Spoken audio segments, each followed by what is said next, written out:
It's not nice. Hundreds of kilometers north, closer to the source of some of that smoke, Dave Banman's restaurant prepares to feed firefighters and evacuees. I wanted to cry, like really.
I'm just asking if it would be better if you were on the other side. Wouldn't it be better without a flashlight and you were on the other side? Just saying. You might be able to do something better if you're on the train. Shut the fuck up. Let's just go home. Stop it.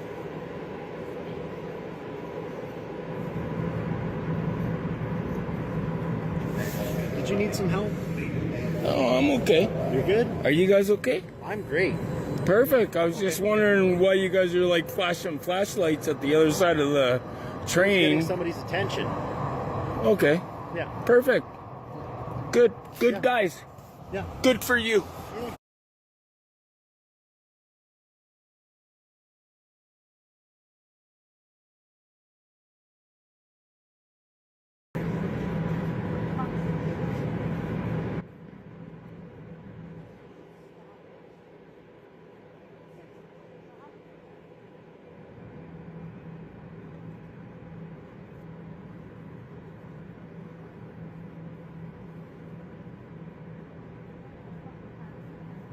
I'm just asking if it would be better if you were on the other side.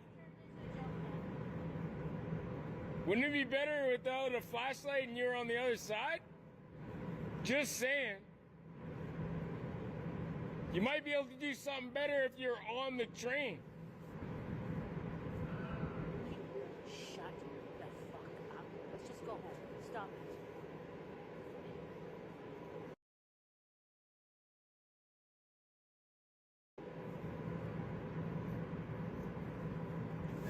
Did you need some help? Oh, I'm okay. You're good? Are you guys okay? I'm great. Perfect. I was just wondering why you guys are like flashing flashlights at the other side of the train. Getting somebody's attention. Okay. Yeah. Perfect. Good. Good Yeah. guys. Yeah. Good for you. Good for you. Perfect. Thanks for doing a very great job. My taxpayer dollars go into your pocket. Thank you, guys. Thank you. Thank you very much. Can I shake your hand? No? Get on the train and go home. Got your ticket on you? Yeah, oh yeah, I Okay, do. can I see it, please? Yeah, I can. I just gave you your ticket. No, I just gave you your ticket. It's right here. Dang. This Yeah, ticket, we pay. my ticket. Hey, you're also quite intoxicated. Doesn't And I'm having matter. a feeling that you're a little too intoxicated to take the train tonight. Are you Why? kidding me? I'm gonna What say. Because is you're the in a- purpose of the train then? Really?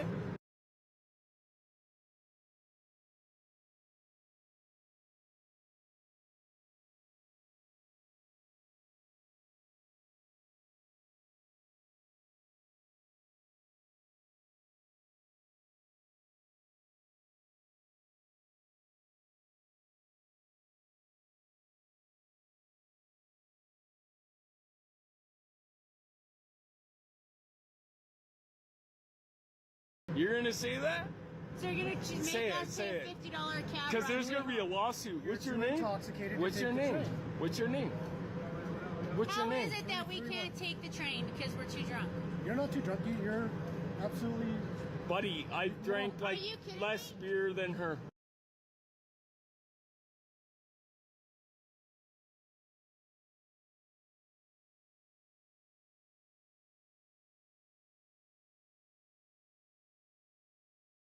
Hey, you're very intoxicated. Hey, So isn't that the purpose Okay. of transit? Is so that we can get home yeah, when we are but intoxicated? when you're intoxicated and you're angry and you're sitting Holy yelling at shit, people. Dad. Thank you. Thanks, Dad. And I'm angry. Yeah, Yeah? you're yelling. And at what are the you train- gonna the do? last train that went by. Because you're this is yelling gonna at- go like straight up viral, bud. Really? The last train that went I by. can't leave you were him 'cause yelling of- and screaming at the train. You almost kicked the front door. I didn't kick And you no walked fucking up to front door. us. Are you I've been kidding me? You didn't I've been kick any filming door. since the time you guys step out of that door. Yeah, I know. He did not kick And any you know what? What's your name? What's your name? What's your name? Calm down a little What's your bit. name? What's your name? Calm down a little No, bit. I need your name because you got to be your servant to me. I'm a servant. Okay, let's Yes, go. because you're a legal servant. What's your name? I'm not a legal servant. Okay, what's your name? 331. 331. Okay. This guy, 331. We're going. That's good. Go.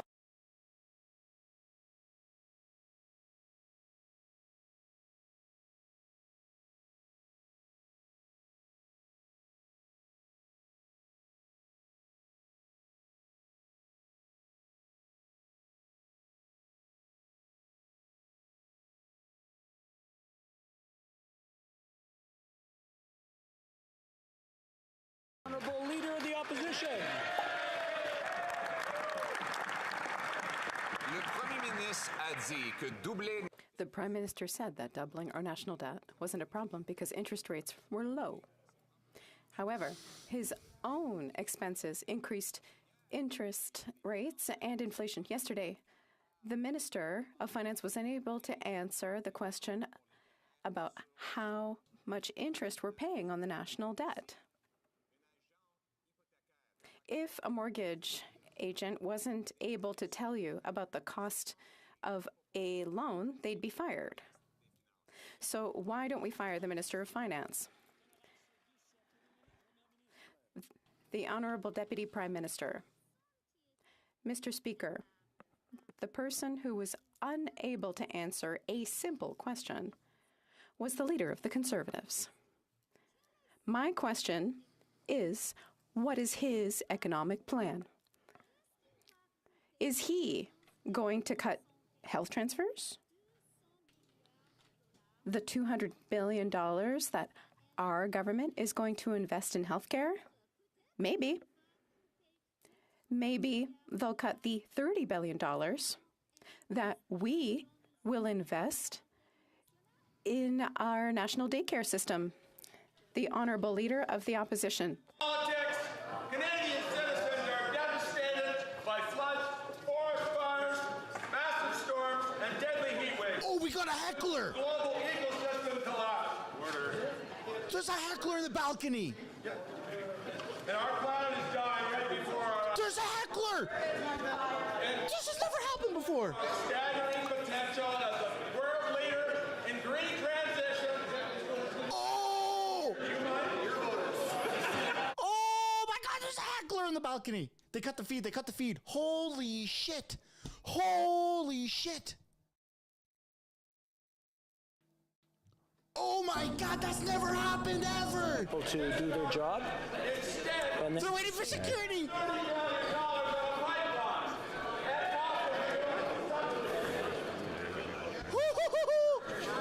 Oh, I'm such a nerd for finding this exciting. Oh my God. Oh, my teenager self would be so ashamed. But right now, I'm so proud. Yeah, man. Oh my God. So continue. there you go. Security yanked him out. The opposition from. Thanks for watching. We're gonna go back. We'll watch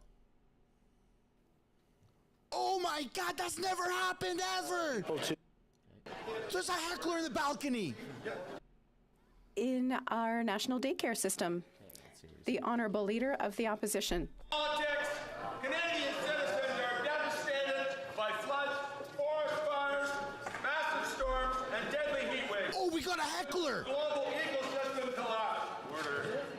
There's a heckler in the balcony. And our planet is dying right before our eyes. There's a heckler. This has never happened before. Staggering potential as a world leader in green transition. Well, like, Oh! why is Oh my God! There's a heckler in the balcony. They cut the feed. They cut the feed. Holy shit! Holy shit! Oh my God! That's never happened ever. People to do their job. And They're waiting for security.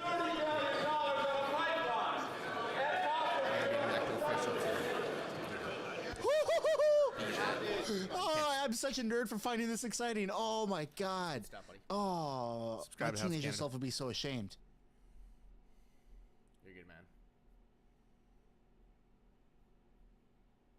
Okay, we're gonna go to the Right Honorable Leader of the Opposition. Liberal inflation has sent food, housing, and gas prices soaring, but there's one substance that has gone down in price by 90%. Powerful opioids. After the Prime Minister announced 100 million... I'm sorry, I'm going to interrupt the Honourable Leader of the Opposition. Could you start from the top? We're just getting some distractions from all over. From the top, please. Order. While the Prime Minister has sent inflation for gas, heat, and groceries soaring, there is one product that's actually come down in price. Powerful opioids. The Prime Minister has spent $100 million on so-called safe supply. One Global News reporter went into the street to find out where all these drugs are going. Turns out they're being resold to other addicts in order to raise the money to buy deadly fentanyl. Will the Prime Minister cancel the dollars for drugs and instead put the resources into treatment for addicts? The Honourable Minister for Mental Health. Mr. Speaker, we are pretty fed up with this fight against evidence-based programs that actually are saving lives. We cannot allow the Conservatives to take us back to the failed ideology of the past. Even Harper's advisor, Ben Perrin, thinks they're speaking nonsense. So just stop it and save lives. The Honourable Leader of the Opposition.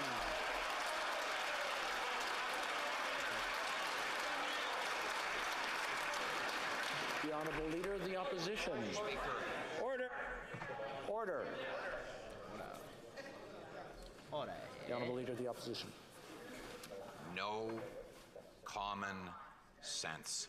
The evidence is seen in the tragic faces of addicts who lie overdosed on the pavement in the downtown east side of Vancouver, where after this Prime Minister spent $100 million handing out free drugs to addicts, he has led to a 300% increase in overdoses. Will he stop giving dollars for drugs and instead follow my common sense plan to put the resources into treatment and recovery to bring our loved ones home drug-free? The Honourable Minister.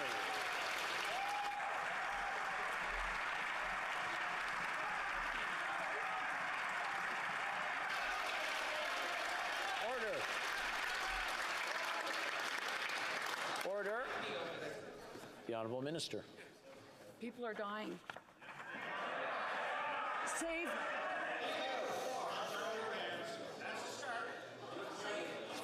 One second. Order. Order. Order. One person at a time in this chamber, please. The Honourable Minister. 46,000 overdoses have been reversed in safe consumption sites. That member says that he will stop that. I want him to speak to the parents of the people that would have been lost if there weren't safe consumption sites and safer supply. This is ridiculous. People are dying because the policies of this Prime Minister are killing them. His policies are flooding the streets with drugs that now go for $1 a hit. You can buy 26 hits of hydromorphine, which is an analog to heroin, for $30 Mr. Speaker. These are drugs paid for by Canadian tax dollars under a program by this government that has led to a 300% increase in drug overdose deaths. Why won't they get some common sense, end dollars for drugs, and put our people in treatment? The Honourable Minister from Mental Health.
get audio now. Can you hear me? Hello. We are back after a hiatus of cigarettes. And, I don't know. Joint smoking? Pretty well. Joint smoking power. So, back to the state of our government, hey? When a guy like me is like smarter than the Prime Minister, it's okay, we're gonna just watch Crest appear here. Alright.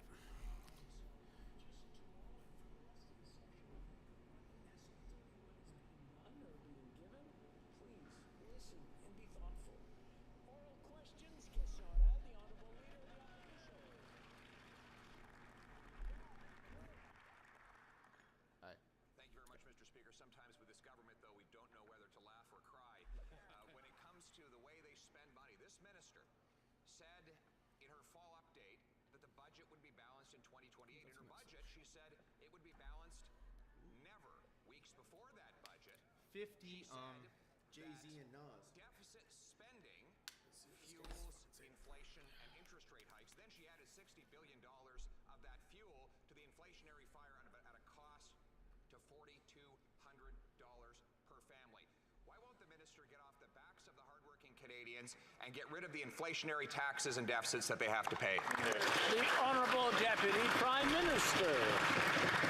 You know, Mr. Speaker, these Conservatives continue to relentlessly talk down Canada and the Canadian economy. But on this side of the House, we believe in Canada, and we know that Canada has the best economic performance of any country in the G7. And Mr. Speaker, let me give you some facts to back that up. After we tabled the budget, S&P reiterated our AAA credit rating. That makes Canada one of only 3 countries in the G7 with a AAA credit rating, Mr. Speaker. Mr. Speaker, 2.5. The Honourable Leader of the Opposition. The minister herself said that in fall, that the budget would be balanced in 2028. In this budget, she stated the budget would never be balanced. And before the budget, she said that deficits put oil on the inflationary fire and added $60 billion worth of that oil. That means over $4,000 of debt for every Canadian. Why do Canadians have to pay for the incompetence and change of minds of this government? The Honourable Deputy Minister. Monsieur le Président, c'est... Mr. Speaker, it's important to understand the data and to understand that Canada is a G7 country that has the strongest economy. I will give you some facts to support that.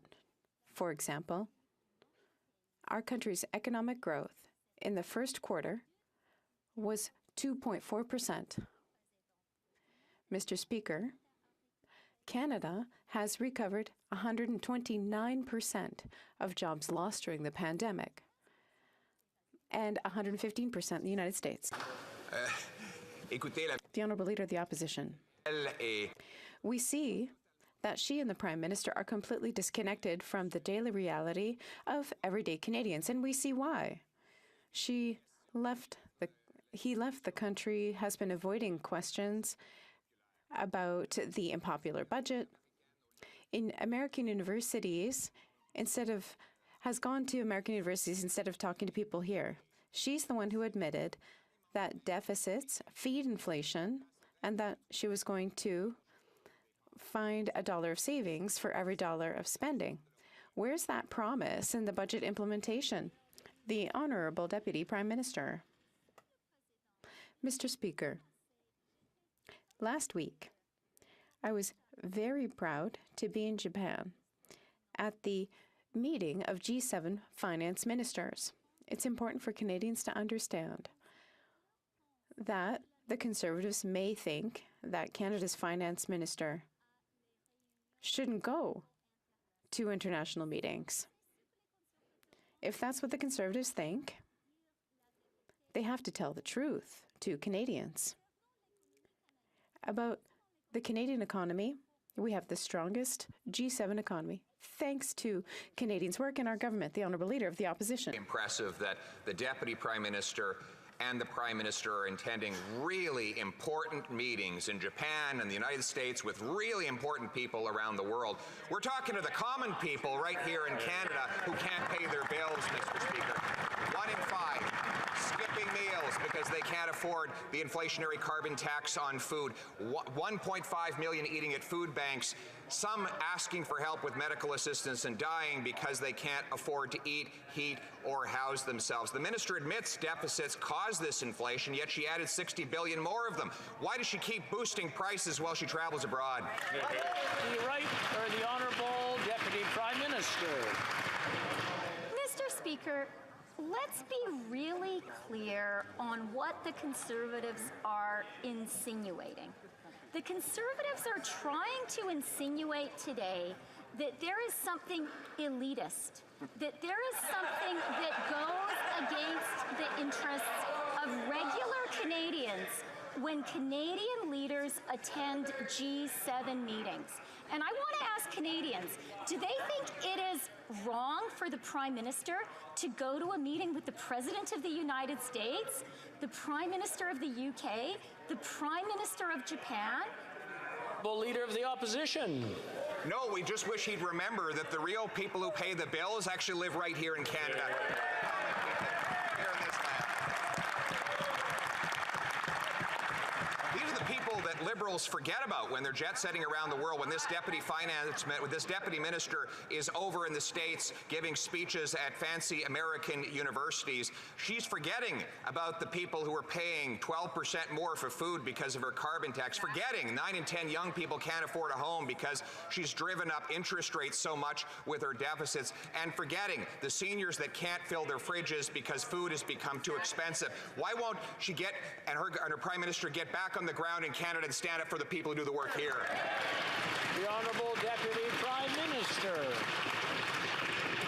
You know, Mr. Speaker, someone who lives in government-provided accommodation in a multi-room residence with a chef and a chauffeur, and someone who has been on the public payroll his entire professional life should not suggest that our government is acting against the interests of Canadians when we attend meetings of the G7.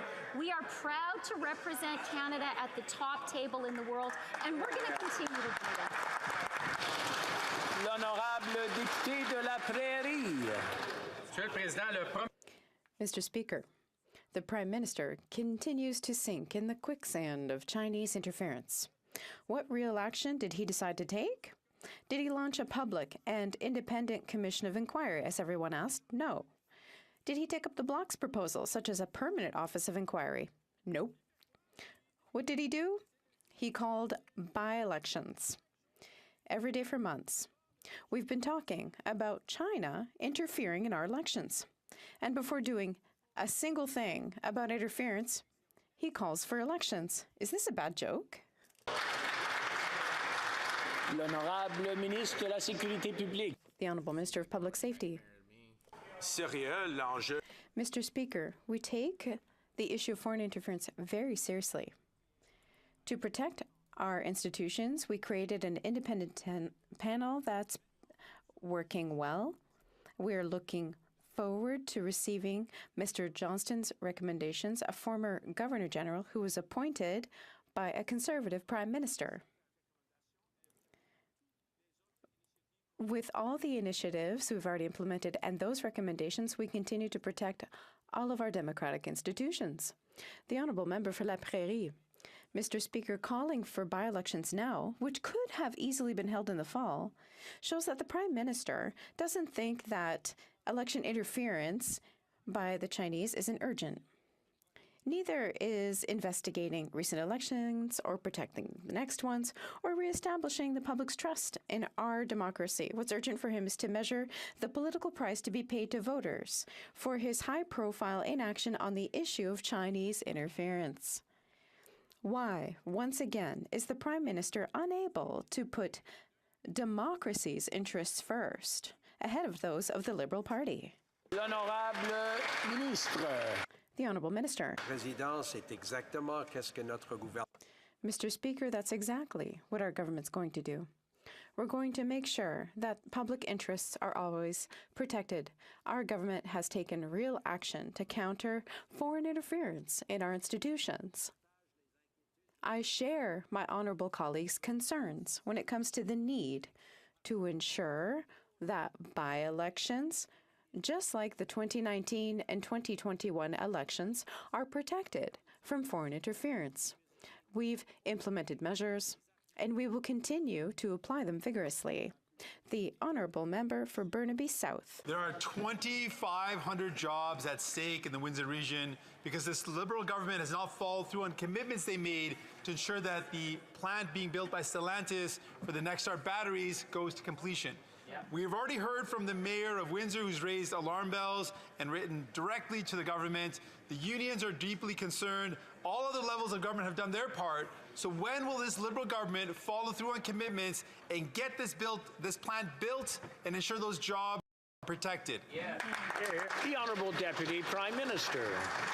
Mr. Speaker, our government believes in good-paying jobs in the auto sector, and we have showed that time and again. We showed that, fought for and secured a NAFTA deal that protected our auto sector. We showed that when we fought for and secured Canada being carved in to the U.S. EV incentives, which protected our auto sector. We showed that with the historic VW investment, which creates an auto sector for the future. And we are showing that in Windsor. But you know what, Mr. Speaker?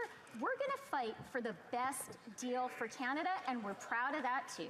Honourable Member for Burnaby South. That answer was a little comfort to the workers in Windsor. We need a deal that actually goes through and builds that plant. Le prix des loyers à travers le... The cost of rents in Canada have skyrocketed. A two-bedroom apartment in Laval now costs an average of $2,000. That's an increase of 26% in a year. That's enormous.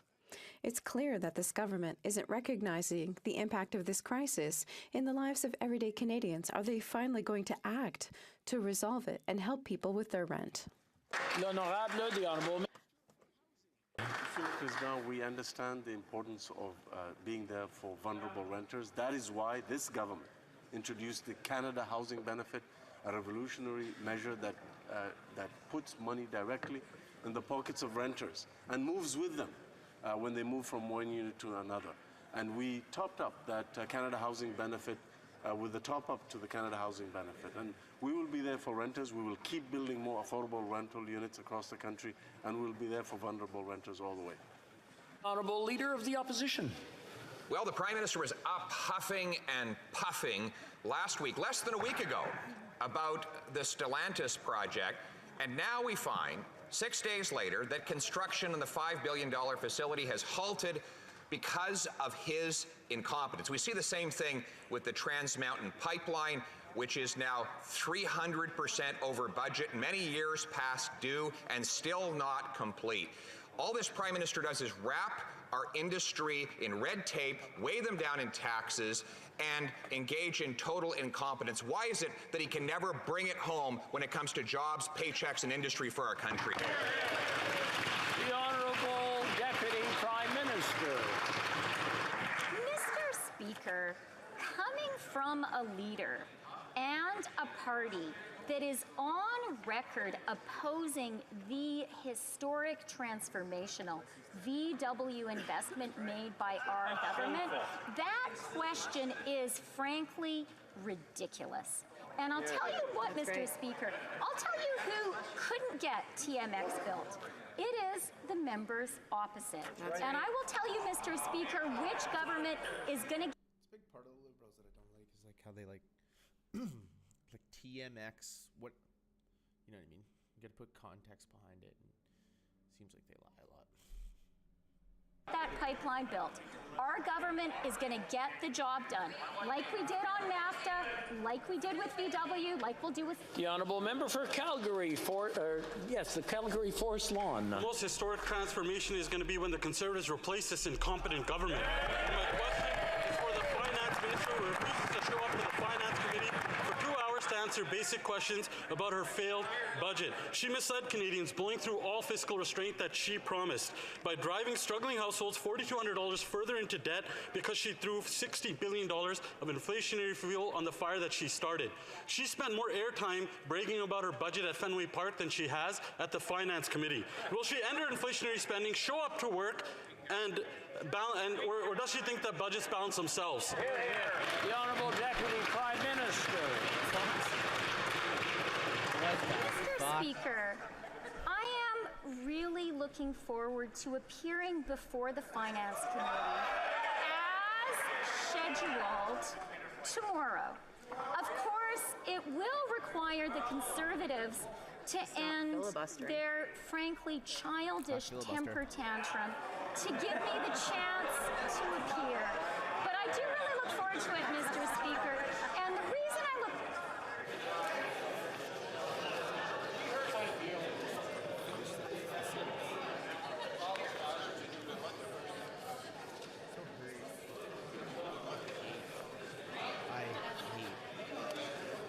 Going to wait for silence on all sides. And while someone's answering, I would ask everyone not to shout them down. That's almost like bullying in a schoolyard. The Honourable Deputy Prime Minister has 10 seconds left. You might say, Mr. Speaker, you might even say that shouting down a woman speaking in the House is a childish temper tantrum. You might say that, but I do look forward to appearing before the committee tomorrow, as I've always been scheduled to do. The Honourable Member for Thornhill. Canadians are grateful that the Finance Minister has finally returned to Canada. Inflation and higher interest rates are really challenging for a lot of people. That means one of my principal responsibility is not to pour fuel on the flames of inflation, so fiscal responsibility is really important. Mr. Speaker, those are the words of the Finance Minister just 9 weeks ago, who can't bring herself to answer basic questions about why her budget is the exact opposite. She's gone into hiding, trying to distance herself from her own government. Canadians want to know if she's going to answer the question, and if not, will she get out of the way so Conservatives can just take over? The Honourable Deputy Prime Minister. Mr. Speaker, I am not, our government is not going to let Conservatives get away with ridiculous and transparent efforts to mislead Canadians. She's right here. The fact is that the presence of Canadian ministers, and this week the presence of our Prime Minister at a G7 meeting, is doing our job for Canadians, and Canadians know it. Now, when it comes to our budget, Mr. Speaker, you know who I trust to rate our fiscal responsibility? The ratings agencies. And S&P reaffirmed our AAA rating. The Honourable Member for Thornhill. I'll welcome her back to Canada again. But here are the actual facts. Every Canadian family will now pay $4,200 more per household for her spending spree. Housing prices have doubled. Food bank use is at record highs. Canada accumulated debt faster than almost every other advanced country, but our economy underperformed nearly all of its counterparts, and we have the lowest projected GDP growth of any, GDP per capita growth of any advanced economy for the next 30 years. Why does she continue to spread this falsehood? We can't spend our way to prosperity, so will she keep running away from questions, or will she just get up? The Honourable Minister for Housing. You can tell when the personal attacks are increasing that it's proportional to the lack of ideas that actually help Canadians. When you look at housing supply, we're the party that has enabled more Canadians to access affordable housing, as well as more access to the dream of Canadian home ownership through the first-time home buyer tax-free savings account, a 1% tax on vacant, non-Canadian, non-residential real estate, as well as building more housing supply through the Housing Accelerator Fund. Throughout all, then come here and pretend that they care. L'honorable député de Louis Saint-Laurent. Mr. Speaker, Canadians are wondering one thing. When will the government really connect with the problems that affect them directly every day? When they were in Japan or Washington or globetrotting elsewhere, the Minister of Finance has spent over... Does the Finance Minister know that 1.5 million Canadians are going to food banks? We're talking about essentials. Did she think of citizens that for 8 years now have had to pay twice as much for rents and mortgages? That's the daily reality of Canadians. When are they going to connect with that? The Honourable Deputy Prime Minister. Encore une fois, Monsieur le Président, Once again, Mr. Speaker, I have a question for the Conservatives. Do they think? Are they proposing an isolationist policy for Canada? Are they proposing that Canada shouldn't go to G7 meetings like the one in Washington? Are the Conservatives proposing that we don't go to meetings at the White House? Is that the Conservatives' policy? On this side of the House, we understand that Canada exists in an interconnected worldwide economy. The Honourable Member for Louis Saint Laurent. Mr. Speaker, maybe the Finance Minister has a short memory because in November, she was proud of tabling the fall economic update and saying, that's it, we see the light at the end of the tunnel. We have a target for returning to balanced budgets. That was in November. Because a month ago, when the budget was tabled, it was zero.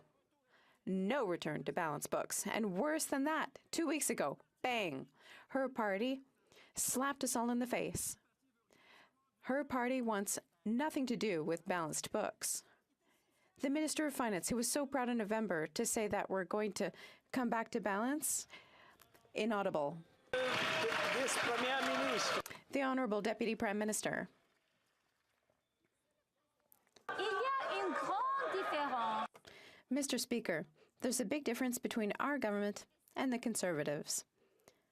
The difference is that we are proud of Canada. We're proud of the Canadian economy. When it comes to budgetary policy, the S&P agency has supported our AAA credit rating after our budget was tabled. And I think that Canadians